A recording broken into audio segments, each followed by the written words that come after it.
Welcome back to another episode of Hypertrophy Past and Present. And as always, we have a new / old workout plan to talk about with you guys today. So one from the silver era before anabolics infiltrated bodybuilding. And we have a topic that, Chris, you'll discuss with us in a bit more detail later on. Now, before I jump into the workout plan, is there anything you want to start us off with, or are you happy for me to get started? I'm happy for you to get started. I'm excited about this one. I think we've got a really good connection between the routine that you've selected and the topic that we're going to be talking about from a physiological point of view. This is a little bit different to the plans we've talked about over the last couple of weeks. So obviously we've covered two different plans so far, and we sort of highlighted how they evolved over time, the second plan being about 25, 30 years later than the first plan. Now, what we have today is a plan that was discussed by Clancy Ross. So Clancy was a silver era bodybuilder. He won Mr. America in 1945. And the plan we're going to talk about today was part of in the lead up to his Mr. America win. Now, he obviously did follow different plans over time. So I'm not saying this is the only plan that he followed, but there's a couple of really interesting things about this plan. So I think it's definitely worth us discussing because it does stand out a little bit from some of the other plans that we have talked about or will talk about. Now, for some of you who've heard of Clancy, you may be aware of him because he's well known for being an advocate for the set system. So the two plans we've discussed so far, they use single sets. They didn't even talk about sets. Well, the York one sort of talked about it in the sense of like adding extra exercises mainly. So Clancy, he really was a big advocate for adding in additional sets. Now, this idea of adding sets sort of developed in the 1940s, and then 1950s, it became a lot more common. And before we have the commonplace set system, which is your standard, 2-3 sets of however many repetitions, what we had was what was called the split set system. And so the plan that we're talking about today, this was an early version of the set system, and it was what was being referred to as a split set system, which basically means they would repeat the exercise within the same workout, but they wouldn't do it as straight sets. They would do it kind of like a circuit. So they would do an exercise, do another exercise, maybe do another one, and then they go back to the first one.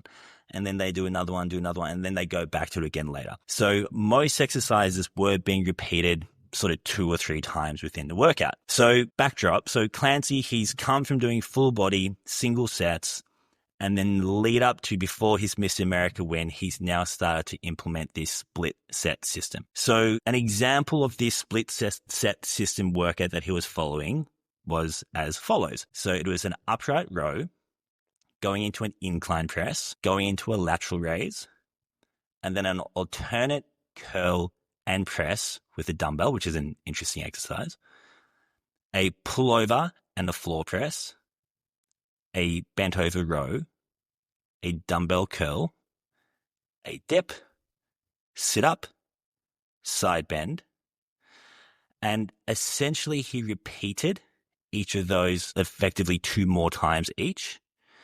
And then he added in squats, leg press, and calf raise. And he actually performed those as sets. So the upper body stuff was as a circuit, but sets were actually being used in the lower body exercises. Now, he followed this for, I'm not sure how long a period of time he says. And then what he found was by the time he was getting to his lower body exercises, he was too fatigued. And they were suffering, and his legs were a low point for him. He needed to emphasize his legs. So what he ended up doing is actually, and this is in the 40s, so this is really early on for this to happen, is he split out that workout. And he kept the workout the same, but he split the upper body exercises to the morning and the lower body exercises to later in the day. Now, a couple of interesting things here. So he turned this into an upper lower, but he didn't do the way most people do upper lower today. He didn't do, upper lower, day off, upper lower, day off, day off. He did upper and lower in the same day. So he's still training Monday, Wednesday, Friday. Now, he does talk about in the lead up to some comps, sometimes he would then go upper lower on consecutive days. But he preferred, especially for longer periods of time, doing it like this, where you would do up in the morning and lower in the afternoon. And there's one more point I want to make, which I think is very interesting. And he talks about when his cardiovascular capacity improved, he actually went back to integrating this as a single workout. So he removed the split and just did it all in one session again. Now, there's a lot there. I'm going to pause. Chris, what are your initial feelings, thoughts about all of this?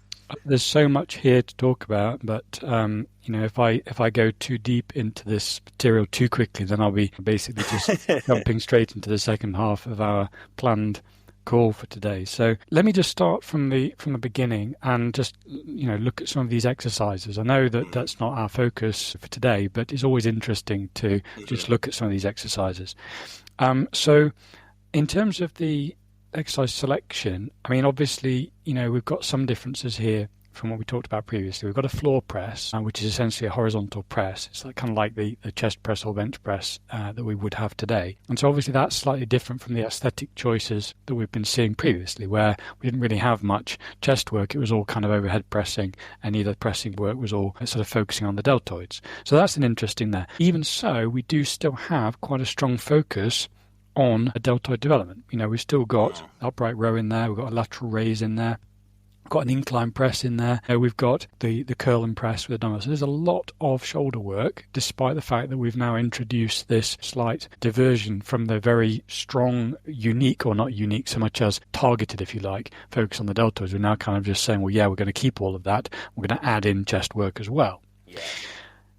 In terms of back work, I think it's a little bit on the weak side. We've got a pullover and we've got a row. We don't have that sort of wide grip pull up or pull down that I keep looking for whenever I look at these routines.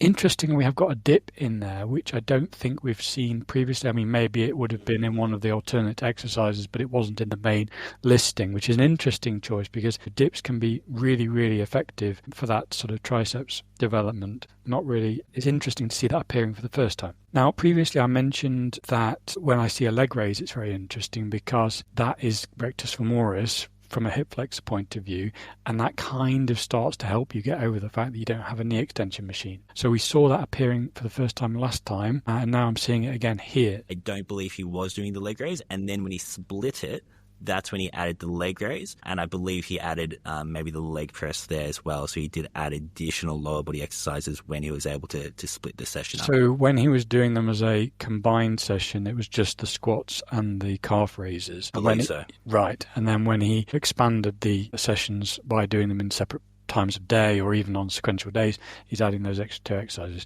Interesting choice. So I don't see the value so much in duplicating the squat with the leg press. I mean, there might be some differences according to foot position on the plate, or I don't know what the equipment would have looked like, but certainly that leg raise is a really interesting choice because it shows that knowledge or understanding of regional growth being kind of possible, certainly within the quadriceps group.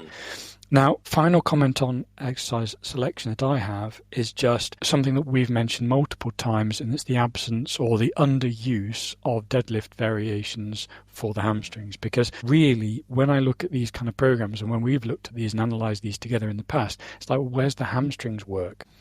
I think we're spoiled for choice these days. We've got some really nice hamstrings curl machines. We've got the ability to do 45-degree back extensions. We've got as many deadlift variations at any height that you might want to use, in any variation that you can think of. And those are all possible to us. When you look at these routines, like even given the lack of equipment, there is still a little bit of a deficit there in that regard. And so you kind of wonder whether it's just the fact that they're not looking at them or they're not thinking about them, or it's just not something that's kind of occurred as an important factor. But certainly that would be, I think, the thing that really jumps out at me as an omission is that hamstring. He does add deadlifts in later on. Right. In a couple of years' time, it does appear in his program. So it's interesting it's not here yet.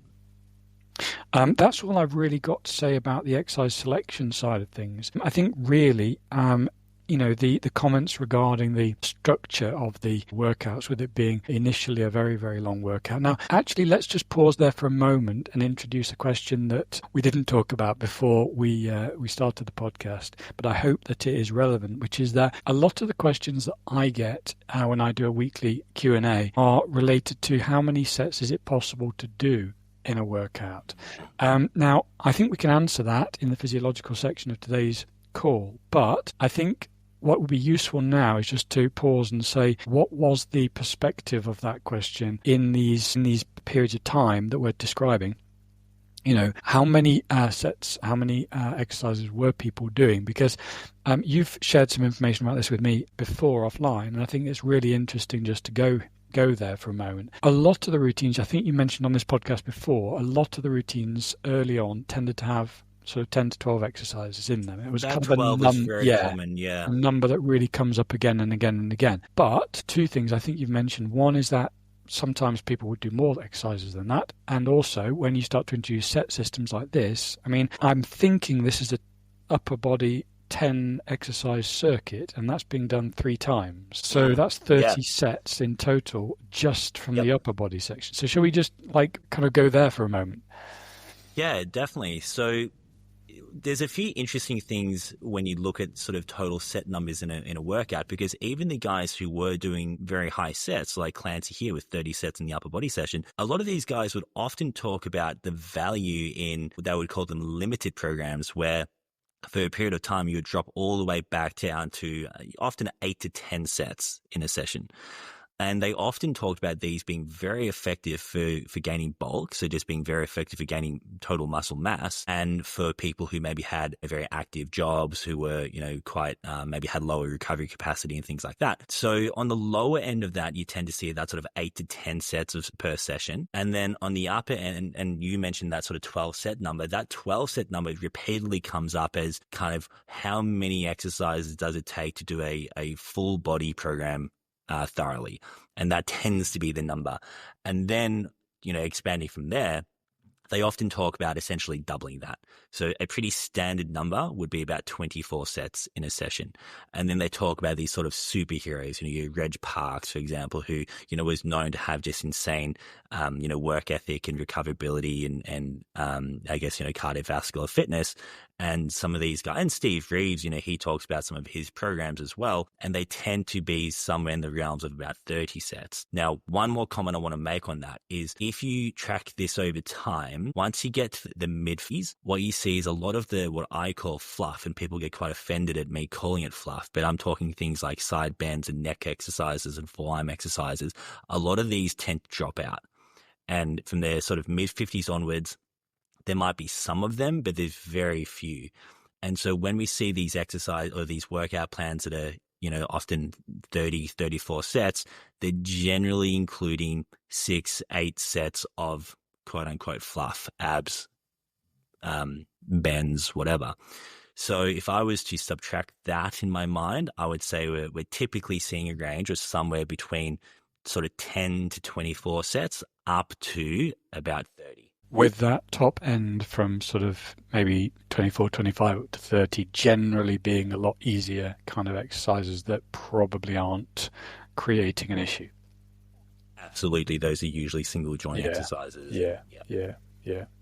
Because I think this is really interesting, because a lot of the questions I get come from the perspective of people who are saying clearly it's impossible to do more than sort of 10, 15 sets, and I think what's really cool about this data set that we're describing is that we're talking about pre-anabolics. We're talking about people who are training before the introduction of anabolics into the bodybuilding scene, and therefore would have had a relatively clear, unbiased perspective on what their workouts were doing and how recoverable they were. And also, and I'm kind of preempting what we're going to talk about shortly, it's really interesting listening to the way that you describe his experience in running these workouts that we were talking about, Clancy Ross, these workouts that he was running, because he's referencing the negative effects of fatigue.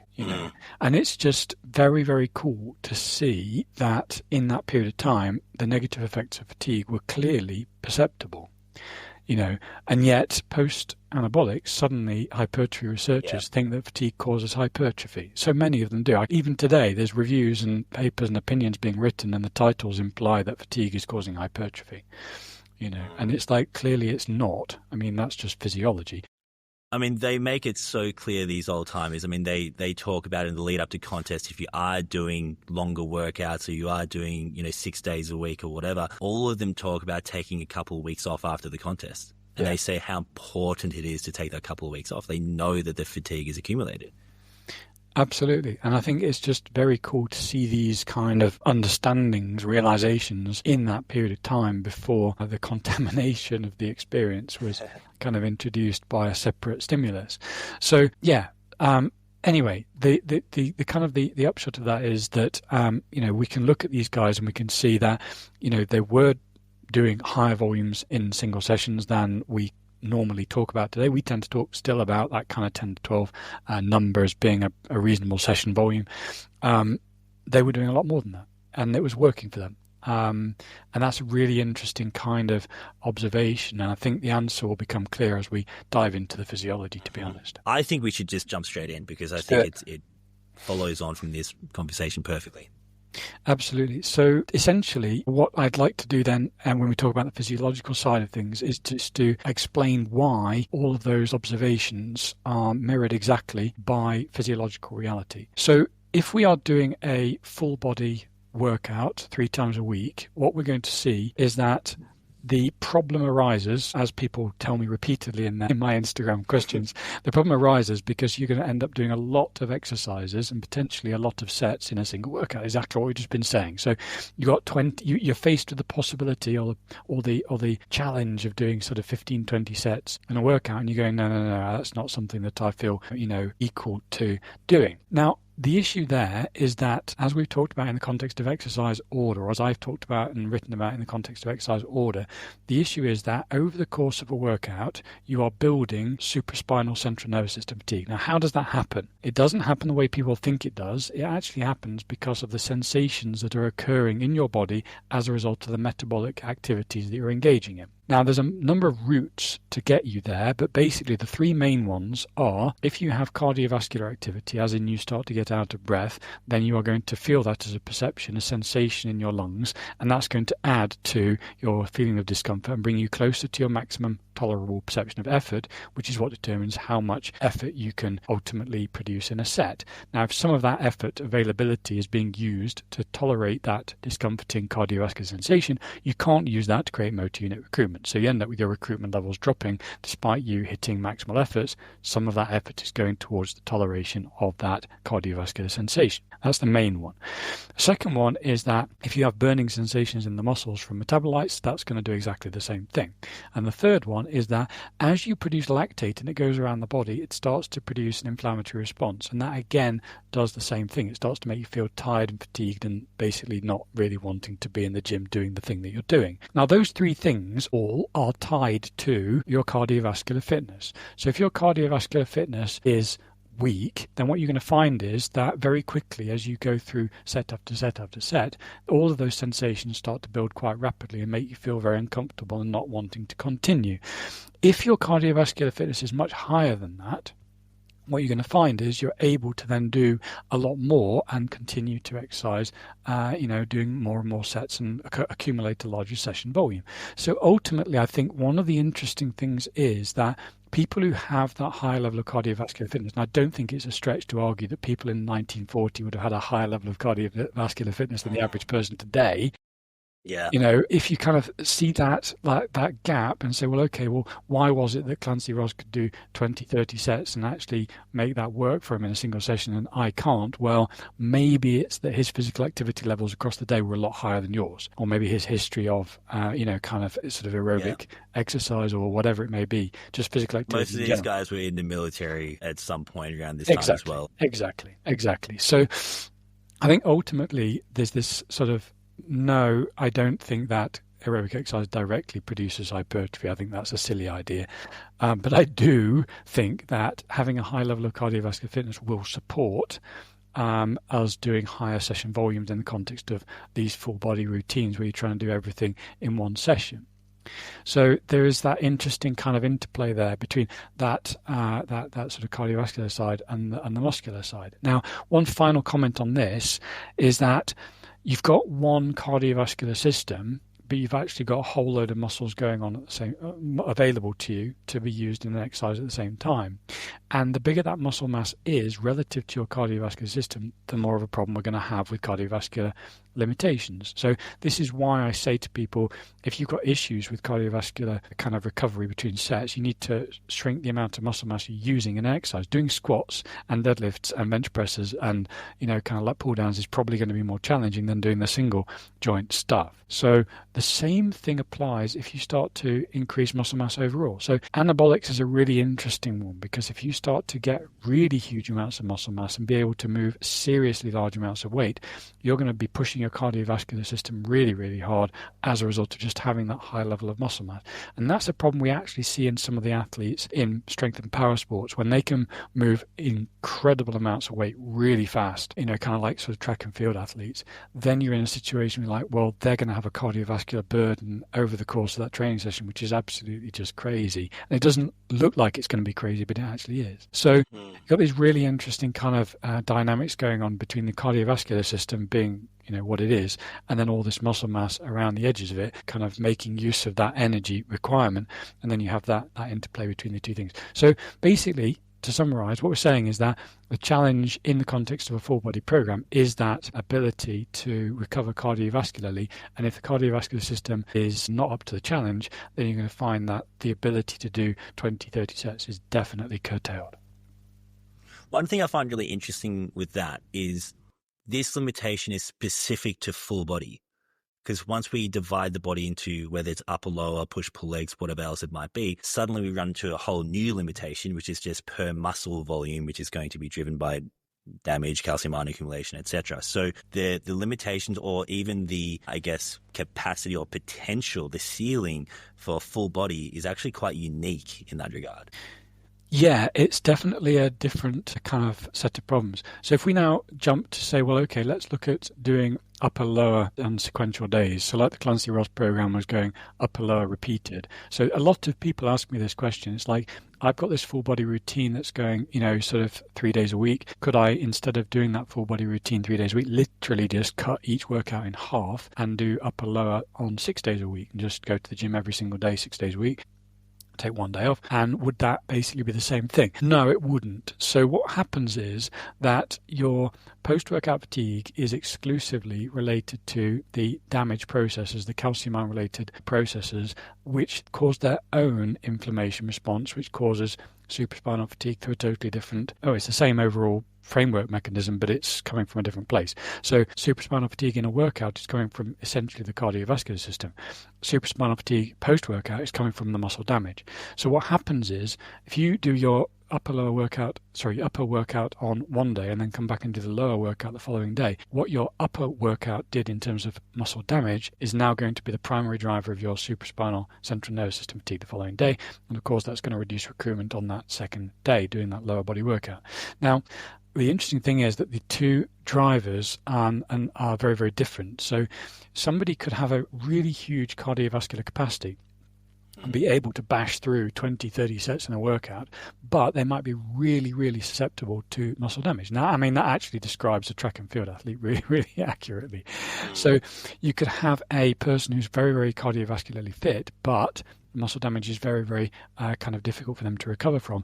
They would be much better off doing that that full body program and do the whole thing in 1 day, take the next day off, and then do the whole thing again on the Wednesday or the Friday or whatever it is in the week that they're doing. In contrast, somebody who's the opposite way around, who perhaps has much more resistance to the muscle damage problem but doesn't have that cardiovascular fitness, they probably would find that actually splitting it upper lower and going, well, okay, I'm not going to be able to do a whole full body workout in one go, I'm just going to split it down into a chunk and then come back the following day and do a smaller amount, then that would be of the lower body, because it's obviously both of them and then smaller, then that actually then works for them, because the bigger challenge is actually the cardiovascular side of it, not the muscle damage side of it. So it's really, really interesting to see. It basically depends on what fatigue mechanism you're trying to withstand, and because they are so different, one is cardiovascular and one is ultimately calcium ion related, you actually have two separate challenges to meet, and one of them you might find you can meet much more successfully than the other. Now, did you want to jump in there? I was just going to say, it's interesting that we're effectively talking about the same type of fatigue, but different ways of getting there. And so it's interesting that you can have, like you've pointed out there, two very different types of people who are going to benefit from one or the other. And ultimately the outcome can be the same. Like if they go into the wrong style of training for them, they're going to end up with that same negative outcome. I don't know if you're going to touch on this later, but I'm sure there's people listening to this thinking, well, how do I know which one of those I am? How do I sort of differentiate? Is that something we can talk about? So it's actually very easy to monitor your own cardiovascular system. You can literally do it by how it feels, and you can do it with a heart rate monitor. So anybody can do a full body workout, and they can strap a heart rate monitor on the wrist, and they can just watch what their heart rate is doing over time. And if they really want to get into it, you can get a plot for the whole session. You can download it into Excel. You can do all kinds of things and study what your heart rate is doing over a period of time. Basically, if your heart rate is going up during your set and then it's coming back down, and it's coming back down to your kind of normal walking around level or slightly above before you then do your next set, and that's just repeated a pattern across your entire workout, that's a pretty strong sign that your cardiovascular system is totally handling what you're throwing at it. If your cardiovascular system is drifting up, your heart rate is drifting up over the session, and by the end of it, it's not really going down very much between sets, then that's the opposite situation. That's telling you that you're really not handling the workload that you're throwing at your cardiovascular system, and it's basically just kind of sort of you're in this adverse state when you get to the end of the workout. Now, is that perfect? No, because that's really just measuring the cardiovascular activity section, and we've talked about 3 separate components. We've talked about metabolites, we've talked about the inflammation, so it's not doing everything, but it's a really good sort of starting point to get you to understand whether or not you are in that category of people who perhaps might find long sessions with high volume session volumes to be an issue. There's a couple of things I think that are interesting about that as well, in that you can actually, the way you lay out the program can influence this quite a lot. So if you're doing some of these more cardiovascularly demanding exercises earlier on, that's going to have more of a negative impact. So for me, I know I normally program most of my leg work at the end, especially if I'm going to squat. I'll usually put that towards the end. Back extensions I'll put towards the end, just because I feel they gas me so much. And so a lot of people, I don't know if you saw these comments, but a lot of people last week, when we looked at one of the training plans that actually started with bicep curls, a lot of people were like, why would you do bicep curls? That doesn't make any sense. But if you think about it in this regard, where you're doing 12 to 24 exercises, maybe it makes a lot of sense to start with bicep curls and leave some of the heavy stuff towards the end. And I think there's strategic decisions you can make in a variety of contexts. For example, one of my preferred techniques is to alternate between cardiovascularly demanding exercises and cardiovascularly non-demanding exercises. So I'll bounce between like the kind of the leg press or sort of, for me, pulling exercises really just cook me. So like a wide grip pull down, or row, that tends to be sort of because that's just been my strength for so long, and I tend to be able to move a lot of weight relative to the other exercises that I do, and so ultimately that tends to be a problem. So I tend to alternate, and I'll go sort of like a leg press, and then I'll do maybe something much less demanding, as you say, biceps curls or something like that, and then I'll go to a pull, a big sort of lat pull down or something, and then again I'll go to triceps kind of exercise or something like that, and it kind of just, that alternation gives me the ability just to get a complete recovery. Is it perfect? No, but it starts you moving in the direction of managing your session as a whole session, rather than just kind of throwing exercises in any order whatsoever. So I think there's a couple of things, and I think, the movement, nobody wants to go and do the most cardiovascularly demanding exercise first, like squats, and then find that the rest of the session is completely written off. Equally, if that's happening, I would kind of look at the squat and go, is that really necessary? Is there an alternative that will get you the same answer? I really love single leg presses for that reason, because I can absolutely get everything I need and not get cardiovascularly cooked for the rest of the session. And I think there's strategic decisions that you're going to have to make, or would benefit from making, in order to sort of resolve some of these session issues. This is where I think programming is so fun, because it becomes, I always call it sort of the art of programming here, where, you start thinking about, and I understand there's physiological underpinnings, it's not always so obvious on paper kind of why you're making some of those decisions. So for me, one thing I like to do in context of what you just said is, a lot of the time the squatting exercise, I'll program that as clusters, and I will put them at the start, but they'll be clusters of, 2 repetitions. So there's very little cardiovascular demand. Whereas if I were to do, a set of 6 or 8 or 10 or whatever squat, I'd probably put that usually second last in my workout. Another thing that we haven't even talked about here is the duration of the workouts. A lot of these old school workouts, they were lasting hours. They were lasting 2+ hours. And people look at that and they immediately think that's such a negative thing. I know there used to be this idea around, cortisol elevating with longer sessions and all this kind of stigma. And people, there seems to be this mentality online at the moment where if a session's longer than 45 to 60 minutes, you're doing something wrong. But it's like, well, hold up. If you actually have 75 minutes, 90 minutes to dedicate to a full body session, it might actually make it more effective based on what you're talking about here.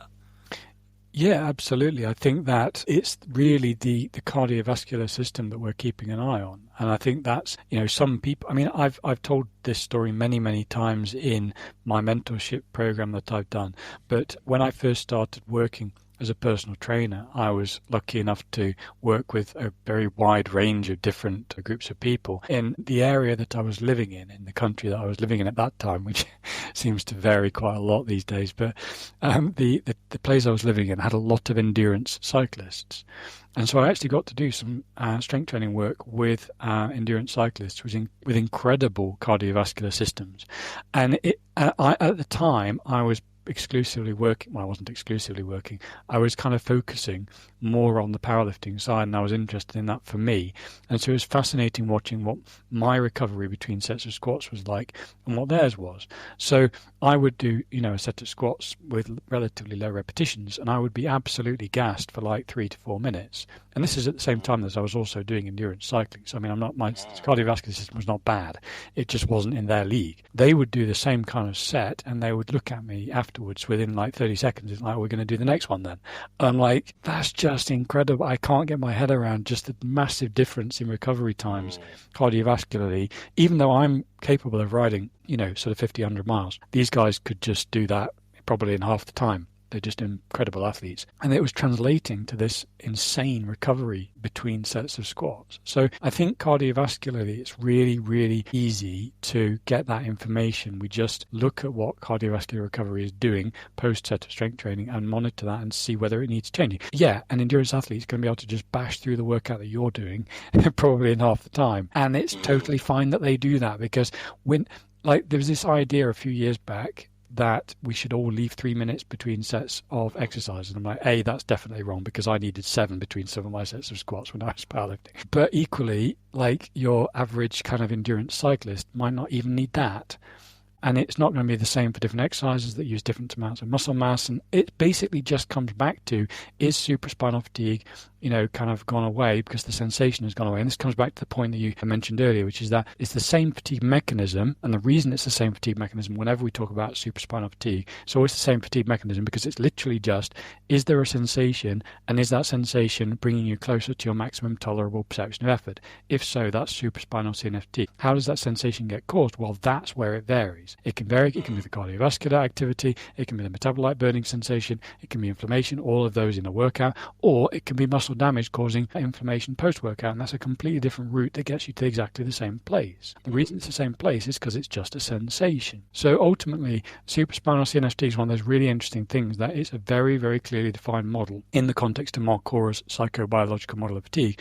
But you can get there through different routes. And you can actually get there through a whole load of other routes as well. I mean, if you're in pain or discomfort for any other reason. I mean, we talked about, kind of like if the exercise is really unstable or if that's high coordination demand, that actually gets you to the same place, because your brain is doing a effort perception related to the balancing or the coordination issue. Or if you're in pain for another reason, that's going to do the same thing. So ultimately, it's all the same mechanism of fatigue. It's just the routes to get there. I know this is a tangent a little bit, but at one of the gyms that I go to, they've got a very good pendulum squat, but the floor is uneven. And they've got these like foam pads underneath the legs or whatever, trying to make it a bit more even, but it's not. And if you load it up heavily, you get this kind of wobbling kind of thing that's happening. And, I'm in a pendulum squat. I'm obviously stable. Like it's not a hard movement for me to coordinate, but my output in that wobbly pendulum is so much lower than in a normal pendulum. So yeah, your brain is thinking about the wobble. Exactly. Yeah, you can't ignore it. You're conscious of it. So the flip side, you've talked about the muscle damage getting you to this endpoint. Is there a way that someone can identify how prone they are to that? That's difficult. So the way that I would always suggest monitoring for things like post-workout central nervous system fatigue is to measure something like, so there's two ways of doing it really. Either you could do a test whereby you do the upper lower on sequential days and then separately do the upper lower and leave a day between them. And that basically is just like my plateaus model, where I say if you're concerned that you might not be recovering, just leave one extra day of rest and see if your performance suddenly jumps upwards. It's the same kind of idea. So basically we're talking about doing sequential day workouts, and then a separate occasion we just split them up and see how big the difference is going to be. Spell that out for people? Sure, go for it. I have a feeling some people will overlook this. So obviously, let's say you're normally doing upper, lower, upper, lower. Let's just say that's your normal workout plan, and you are progressing, and maybe you're at a point where you're able to progress maybe 1 repetition every second session on average. So what you're saying there is give yourself that extra rest day between those sessions. And if you continue to progress by that half a repetition, 1 repetition, that's the normal progression for you, right? So you're saying obviously that fatigue wasn't really affecting you. Whereas if you now progress by 2 repetitions instead, obviously there was an impact there in the fatigue. Because we always need to consider, well, what is your current rate of progression anyway, right? So, I'd hear this a lot from people, I'm still progressing or whatever. It's like, okay, but compared to what you were doing, how does it actually look? Yeah, I mean, ultimately, it's exactly the same thing that you would do if you were concerned about. I mean, we talked about within session analyses by using heart rate monitors, for example, or cardiovascular system. You could actually do the same thing. You can just move exercises from one end of the workout to the other and see if exercise order is causing you an issue. So if you think that you're not recovering across a session, but you don't have the technology to look at heart rate monitors, or you just don't feel comfortable with doing that, totally fine. Literally just reverse the order of your workout and see what happens. It's important to note with that as well, that works predominantly for full body sessions. It's not going to work if you're training that muscle elsewhere. It doesn't work if you're training. Yeah, obviously. Yeah, I think a better way to actually state that is you should move your last single joint exercise to first in the session, or vice versa. Yeah, I mean, there's you can kind of you can eyeball the session yourself and see what you think is doable. I mean, if you're kind of fairly biceps dominant in a pulling exercise, then that can create issues, and conversely triceps and pressing. I think ultimately just have a look at your session and see what you think is doable. Hamstrings are a really good one. So if you're like for me, I'm an old man. I literally just do hamstrings curls. I do seated hamstrings curls. That is my hamstrings exercise. Nothing else in my workout is touching my hamstrings. I can put that first, I can put that last, and I get the same number of reps every time. So that is, I think, probably the easiest one if you're kind of in that kind of old man territory like I am, which probably none of my lessons are. But it's just by the by. But you get the idea. The point is that you're looking for an exercise, as you've rightly pointed out, that is unaffected by the rest of your session from a local muscular fatigue point of view. You're looking for one that's uniquely affected by the supraspinal fatigue mechanisms. Move that from the beginning to the end, and you'll see whether your session is creating issues straight away, I think. So moving to the kind of the aspect, or one aspect of the routine that you shared with us earlier, which I think is really interesting, is this idea, well, if we have identified that maybe we are more susceptible to muscle damage than we would like to be, and therefore it's creating an impact for us doing a repeated upper lower 6 days a week, we don't want to do that. But equally, we're looking at the list of exercises and we're going, I really don't want to do kind of 30 sets in one session, and that's what you want to do for your coverage of the body parts you're training. Then you can split that across either halves of a day, and you can do your full body routine and just cut it in half like Clancy Ross did, and say, I'm going to do upper in the morning and I'm going to do lower in the afternoon. Now, this is a really interesting thing, because ultimately how long you leave between the upper workout and the lower workout determines whether you're falling into the category of it being a within-session CNS fatigue problem or a post-session CNS fatigue problem. And the reason for that is because muscle damage doesn't actually happen in the workout, it happens after the workout. This is one of those kind of like, one day I should really write a list of all the things about fatigue that hypertrophy researchers do not understand. And I think this will be pretty high on the list. Every time you talk to a hypertrophy researcher about muscle damage, they think it happens in the workout. They're like, oh, well, the tearing forces. Like, what tearing forces? They think it happens in the workout itself. And therefore, they're like, oh, well, all this muscle damage is present immediately post-workout, and that then gets repaired. And like, it hasn't even happened yet.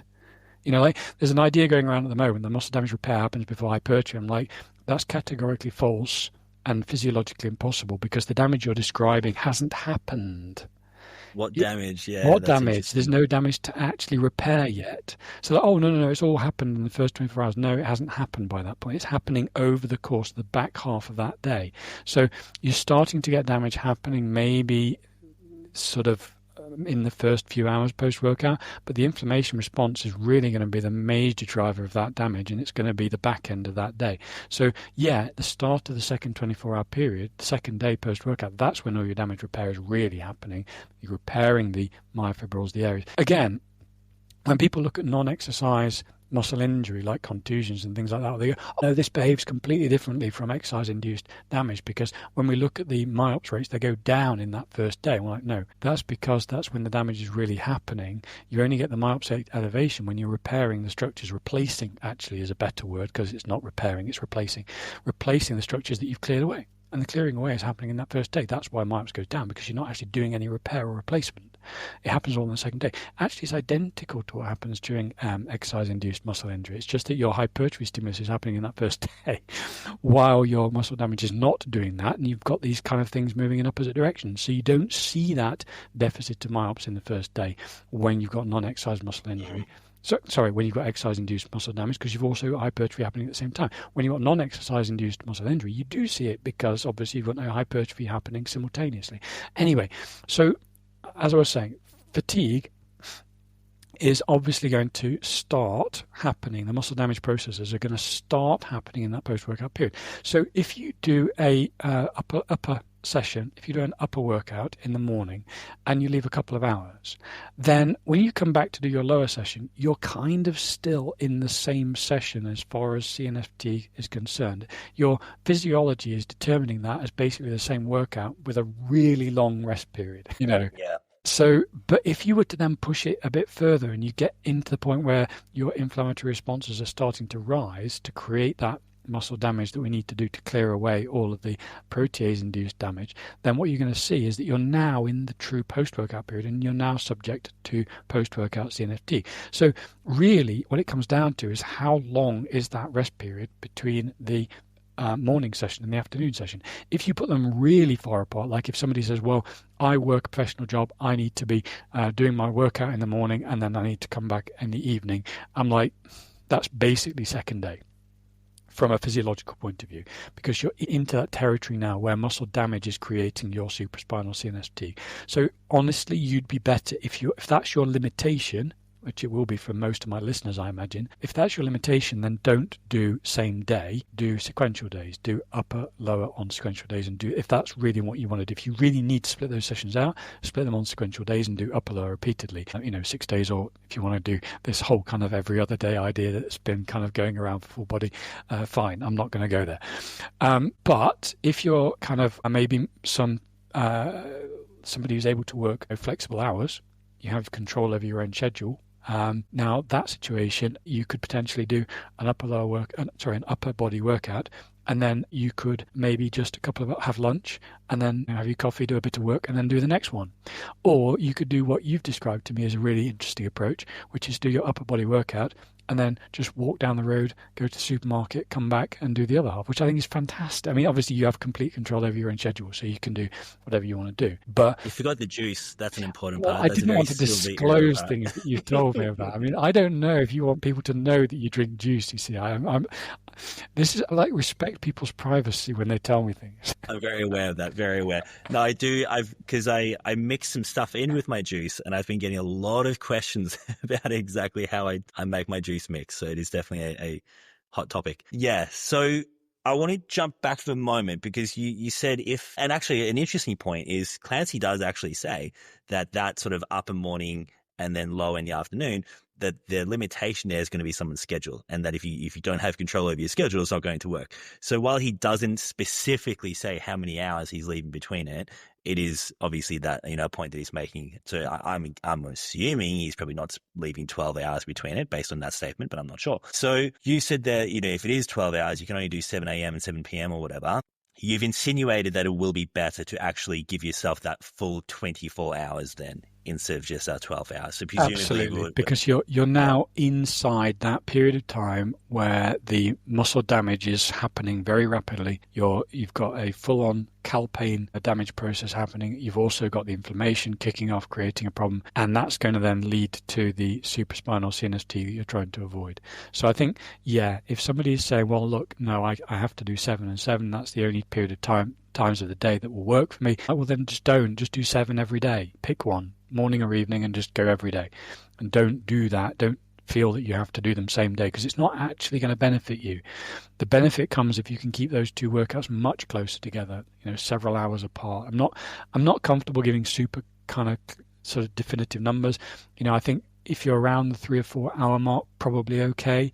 Pushing it much further than that, I think you're going to start to find that you're starting to get into territory where that supraspinal fatigue is developing. Now, I want to ask what feels like a very obvious question, but I want it to be maybe laid out. So obviously, an upper-lower split repeated for 4 sessions in total throughout the week is a very common split. It's one that I use with some of my clients. It's one that, it's probably the most common after full body would be my guess. Now, the limitation with upper, lower, 6 sessions per week. As you point out, the limitation is the post-workout CNS fatigue, which is driven by the muscle damage. Now, muscle damage is obviously muscle specific. So the more volume that muscle is doing in a session, the more damage it's going to experience, right? So if we're splitting sessions across 6 sessions instead of 4, then logically, upper lower 6 sessions must be having less post-workout CNS fatigue than the 4 sessions will, because in the 4 upper lower, 2 of those sessions are still followed by previously done, a session the day before. Exactly. This is one of the biggest problems that we rarely talk about with traditional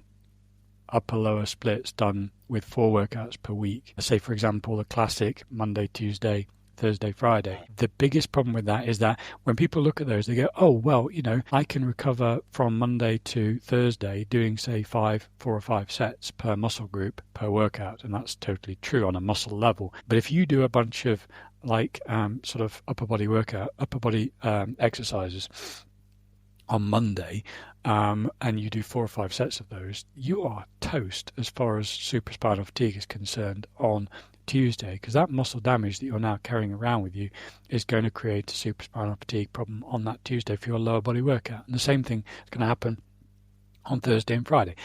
So really, it's kind of like your Monday and your Thursday workouts are okay, but, again, Monday's probably definitely okay, but Thursday is kind of borderline, because if you've done 5 sets on Tuesday, there's not really a chance you're going to be recovered by Thursday. So really, your Monday workout is the only one that gets away completely free of any post-workout CNS fatigue. So, yeah, it does look like 6 days a week upper lower with less session volume would be better than doing that over 4 sessions. But, it is a difficult thing to really be precise about, because, as I say, we can get a relatively good picture of what post-workout recovery looks like on a muscle-by-muscle basis, because you literally just measure the fatigue, and fatigue is the observable external reduction in exercise performance, so you literally just measure strength.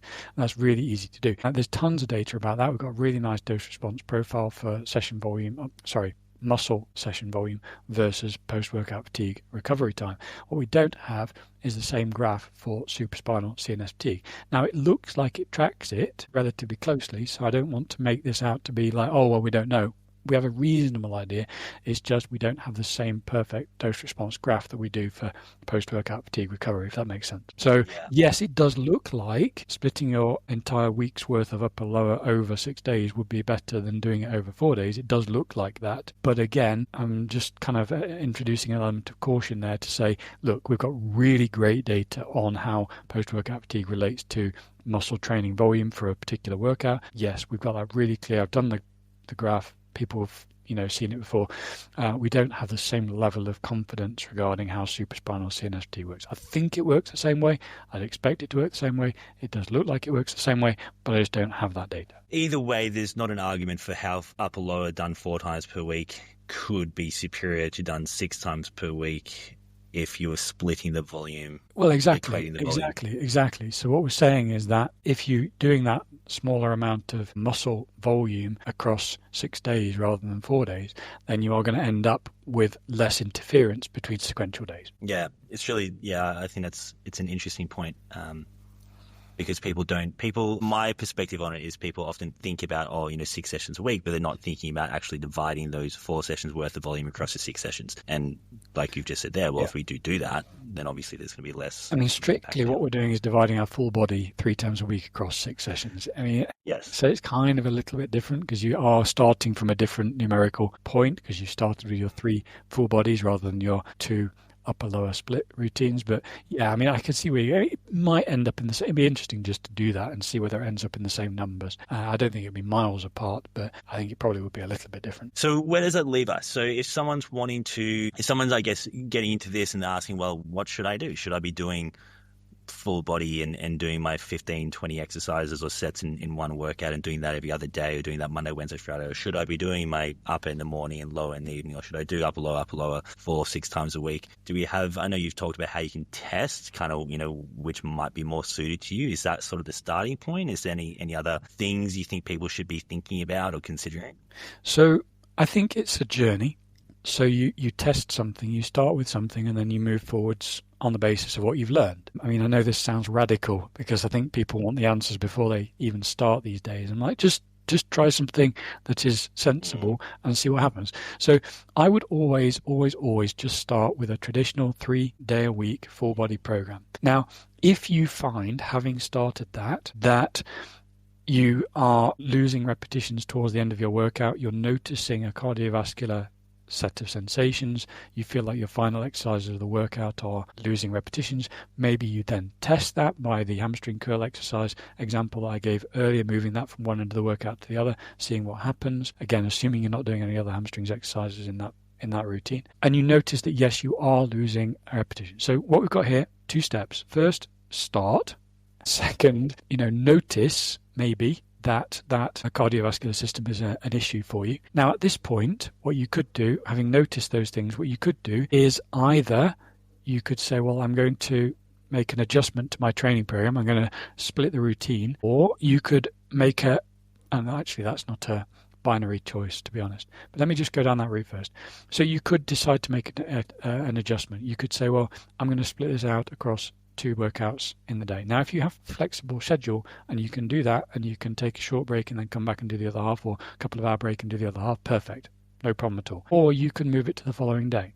Again, not a problem. Now, the reason I just caught myself and said this is not a binary choice is that the other thing you could be doing is fixing your cardiovascular fitness. Now, you could just do that and you could just stick with the same full body program 3 days a week and simultaneously start working on your cardiovascular fitness, and that problem will gradually go away. Or you could make the fix, and I don't think it's a fix, I think it's just like an adjustment. You could make the adjustment and you could split your workout into 2 halves and either do that second half a couple of hours later or on the second day at the same time as you're working on your cardiovascular fitness.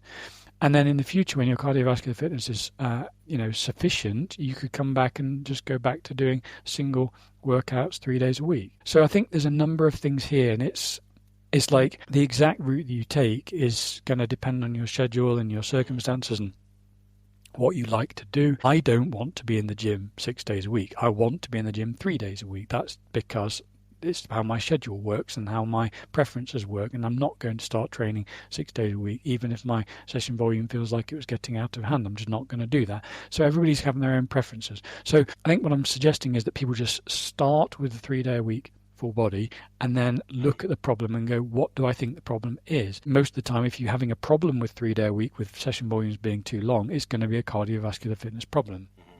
I mean, that's really all it can be.